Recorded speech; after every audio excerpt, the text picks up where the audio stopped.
అంటే మీ పేరు కుమారి madam వెస్టీలో join అయ్యారు. వీళ్ళ పరిస్థితి ఎలా ఉంది అంటే ఒక నెల స్టార్, ఇంకొక నెల సిల్వర్, ఇంకొక నెల గోల్డ్, మళ్ళీ సిల్వర్, మళ్ళీ స్టార్, మళ్ళీ గోల్డ్. అంటే పైనకి వెళ్తున్నారు. That is called challenging times. ప్రతి ఒక్క లీడర్ ఎవరైతే ఇక్కడ వర్క్ చేస్తున్నారో వాళ్ళందరికీ కూడా ఈ సిచ్యువేషన్ ఫేస్ చేసి ఉంటారు. ఛాలెంజింగ్ టైమ్స్ ఒక చిన్న ఎగ్జాంపుల్ చెప్పాలంటే, మీరు మీటింగ్ అంతా కంప్లీట్ చేసుకుని ఇంటికి వెళ్తున్నారు. ఒక పెద్ద యాక్సిడెంట్ జరిగింది, ఒక పర్సన్ కి ఫుల్ సీరియస్ ఉంది. సో మీరేం చేస్తారు, ఇనిషియేట్ తీసుకుని అంబులెన్స్ కాల్ చేసి అతను అంబులెన్స్ లోకి వేసుకుని హాస్పిటల్కి తీసుకుని వెళ్ళాలి అని చెప్పేసి తీసుకుని వెళ్లారు. సో అతనికి సీరియస్ గా ఉంది అంటే ఎక్కడ జాయిన్ అవుతాడు? ఐసీయూ ఆర్ ఎమర్జెన్సీలో జాయిన్ అవుతాడు. సో ఐసీయూలో మనకి బెడ్ పక్కన ఒక మానిటర్ ఉంటుంది. ఏమేమి ఉంటుంది ఆ మానిటర్లో? ఏమేమి కనిపిస్తుంది? Heart beat, saturation, BP, so దాంతో పాటు ఈసీజీ ఉంటుంది. కరెక్టా? ఇలా లైన్స్ వస్తూ ఉంటుంది. ఇలా వస్తుంది అంటే అతను బతుకున్నాడు అని అర్థం. లైన్ ఇలా వచ్చింది అంటే అలాగే మన బిజినెస్ లో కూడా పైకి కిందకి పడుతున్నాము అంటే మన బిజినెస్ లో మనమందరూ కూడా బతుకున్నాము అని అర్థం. ఫ్యూచర్ టైమ్స్, ఫ్యూచర్ టైం అంటే మీరు ఫస్ట్ మీటింగ్ అటెండ్ అయ్యారు. ఒక ఎగ్జాంపుల్ మేడం, మీ పేరు చెప్పండి madam. Padma madam first meeting attend అయ్యారు. సో అక్కడ చాలా మంది వాళ్ళ టెస్టిమోనీ చెప్తున్నారు. నా ఫస్ట్ చెక్ ఇంత, హైయెస్ట్ చెక్ ఇంత అని చెప్తున్నారు. అప్పుడు మేడం మైండ్ సెట్, వాళ్ళు ఆర్డినరీ నుండి ఈ రోజు ఎక్స్ట్రాడినరీ అయ్యారు. ఫస్ట్ మంత్ చెక్ ఇంత తీసుకున్నారు, హైయెస్ట్ చెక్ ఇంత తీసుకున్నారు. దాంట్లో నాకు 50% వచ్చినా కూడా బాగుంటుంది, నేను కూడా అలాగా కార్ తీసుకోవాలి, నేను కూడా వాళ్ళలాగా చెక్ తీసుకోవాలి అనేసి వాళ్ళ మైండ్ సెట్ పాజిటివ్ గా ఆలోచిస్తారు. వాళ్ళు ఇంకా వర్క్ స్టార్ట్ చేయాల, వాళ్ళు ఇంకా ప్లానింగ్ చేసుకోవాలా, వాళ్ళు ఇంకా గోల్ సెట్ చేసుకోవాలా. బట్ వాళ్ళ మైండ్ సెట్ ఏంటి? ఏదో ఒకటి సాధించాలి, నా పేరు కూడా అక్కడ వినపడాలి, నెక్స్ట్ వచ్చినప్పుడు నేను కూడా స్టేజ్ ఎక్కాలి. So that is called future times. So ఇక్కడ నేను 4 సిచ్యువేషన్స్ గురించి మాట్లాడాను. మిమ్మల్ని మీరు ఎలా చూస్తారు ఈ 4 సిచ్యువేషన్ లో అనే డిస్కషన్. ఒకటి గుడ్ టైమ్స్, రెండోది, మూడోది, నాలుగోది. ఇక్కడ ఈ 4 ఏదైతే సిచ్యువేషన్స్ మాట్లాడానో ఇలాంటి 4 సిచ్యువేషన్స్ మన లైఫ్ లో లేదు. ఏంటి సార్ ఇంతంతా ఎక్స్ప్లెయిన్ చేశారు, ఉంది అన్నారు, ఇప్పుడు లేదు అంటున్నారు అంటే ఇది మనకి లేదు. బట్ ఈ 4 సిచ్యుయేషన్స్ మనకి కనపడదు, అది మీ మైండ్ సెట్ లోనే దాగింది. ఎందుకు అంటే ప్రతి మనిషికి కూడా రోజుకి ఎన్ని గంటలండి? వినపడలేదు. నాకైనా 24 గంటలే, మీకైనా 24 గంటలే, వీళ్ళకైనా 24 గంటలే. బట్ ఆ 24 గంటల్ని మీరు ఎలా చూస్తారో అదే మీకు రిజల్ట్ వస్తుంది.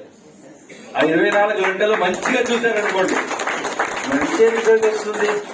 చెడుగా చూశారనుకోండి, చెడే రిజల్ట్ వస్తుంది. ఛాలెంజింగ్ గా చూశారనుకోండి, ఛాలెంజింగ్ గా రిజల్ట్ వస్తుంది. అంటే ఈ 4 సిచ్యువేషన్స్ మనకు ఫిజికల్ గా కనబడదు, అది మీ మైండ్ సెట్ లో దాగింది. అది మీ తప్పు కాదు, మీ మైండ్ సెట్ తప్పు. అందుకోసమే ఫస్ట్ లీడర్లా ఆలోచించండి. ఒక చిన్న ఎగ్జాంపుల్ చెప్తాను. ఒక పర్సన్ ని ఒక యాంకర్ ఇంటర్వ్యూ చేస్తున్నారు. అతను ఒక ఇండస్ట్రీలో టాప్ 1 అయ్యాడు.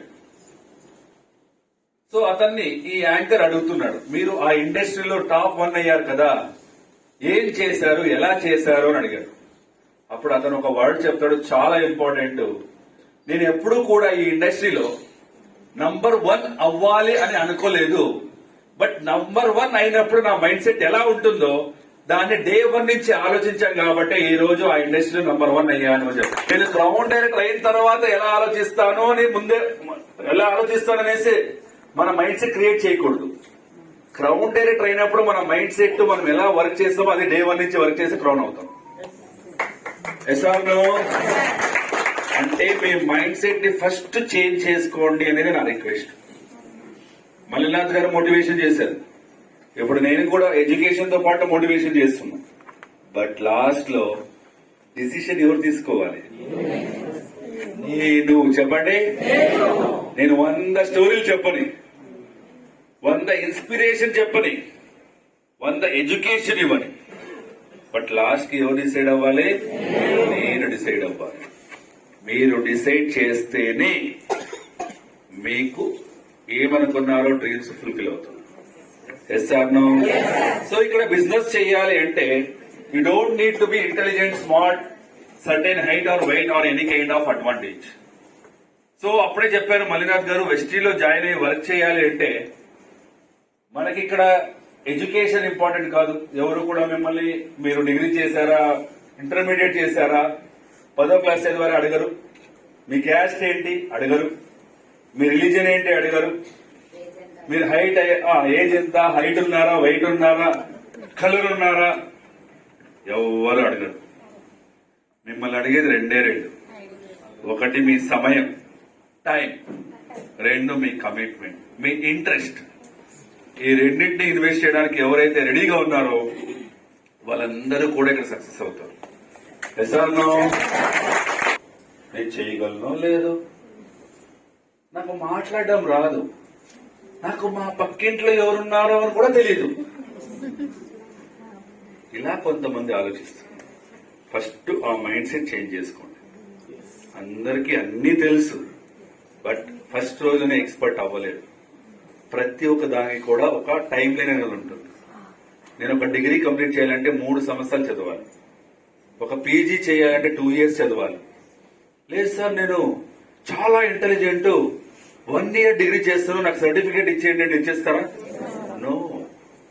అలాగే ఒక బిజినెస్ లోకి వచ్చిన తర్వాత ప్రతి ఒక్కరికి కూడా దాంట్లో సక్సెస్ఫుల్ అవ్వడానికి నేర్చుకోవడానికి టైం లైన్ కావాలి. కొంతమంది 6 నెలలు నేర్చుకుంటారు, ఇంకొంతమంది 1 year లో నేర్చుకుంటారు, ఇంకొంతమంది 1.5 year లో నేర్చుకుంటారు, ఇంకొంతమంది 2 years లో నేర్చుకుంటారు.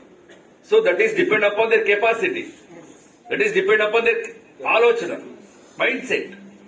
బట్ అందరికీ కూడా ఇక్కడ సక్సెస్ అవ్వచ్చు. Yes or no? సో ఇక్కడ దగ్గరలో ఏదైనా అడవి ఉందా, ఫారెస్ట్ లేదా? ఉంది. అయితే అడవికి రాజు ఎవరండి? పక్కన ఎవరికి డౌట్ లేదు కదా? సో అడవికి రాజు సింహం అన్నారు. అడవిలో ఓన్లీ సింహమే ఉంటుందా? వేరే రకాల జంతువులు కూడా ఉంటుంది. సో అడవిలో అతి ఎత్తైన ప్రాణి ఏది? జిరాఫ్. Very good. స్పీడ్ లో పరిగెత్తే ప్రాణి? చిరుత. ఓకే. ఇంటెలిజెంట్ ప్రాణి? నక్క. ఓకే. గాతంలో పెద్ద ప్రాణి? అందరికీ అన్ని తెలుసండి, ఇక్కడ ఫుల్ ఇంటెలిజెంట్ ఉన్నారు. ఓకే, మళ్ళీ అడుగుతా, మళ్ళీ అదే ఆన్సర్ ఇవ్వాలి. కరెక్టా? ఓకే. అతి ఎత్తైన ప్రాణి ఏది అడవిలో? స్పీడ్ లో పరిగెత్తే ప్రాణి? ఇంటెలిజెంట్ ప్రాణి? గాతంలో పెద్ద ప్రాణి? ఈ 4 క్వాలిటీస్ లేకుండా సింహం అడవికి రాజు అయినప్పుడు మనకి ఏమీ తెలియకుండా మనం కూడా రాజులు అవ్వచ్చు డైరెక్ట్ సెల్లింగ్ లో. చిరుతలాగా పరిగెత్తలేదు, ఆ నక్కలాగా ఆలోచించలేదు, ఏనుగులాగా గాత్రం కూడా లేదు, బట్ అయినా కూడా రాజైంది. That is depend upon their mindset. మీరు కూడా మైండ్ సెట్ చేంజ్ చేసుకుంటే మీరు కూడా ఇక్కడ రాజులు రాణిలు అవ్వచ్చు. ఎప్పుడు నేర్చుకున్నప్పుడు, అర్థం చేసుకున్నప్పుడు, దాన్ని ఇంప్లిమెంట్ చేసినప్పుడు మనం కూడా ఇక్కడ సక్సెస్ఫుల్ అవ్వచ్చు. Yes or no? So next మనం మాట్లాడదాం